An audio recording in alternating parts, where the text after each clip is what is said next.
numubona avuga ukabona ibyo akora ntabwo wapfa kumenya uwo ari we. Ni umusore ufite impano idasanzwe wigana perezida wa repubulika nyakubahwa Paul Kagame. Iyo avuga kenshi ugira ngo niwe neza, dore ko ahangaha abantu benshi bari bamurangariye, bari baje kureba impano ye, ariko abahavuye bose bahavuye bamukomeye mu mashi.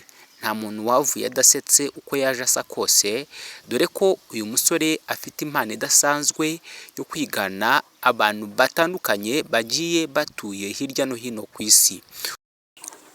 Wowe udukurikiye uri hirya no hino, waba ufite impano itandukanye, waba waravukanye impano runaka nawe ubwawe wiyizimo, uyu ni wo mwanya wo kutwandikira tukagusura, ukagaragariza abantu bose impano yawe, dore ko nta wamenya burya ngo icyejo uzaba burya akenshi kiri muri wowe.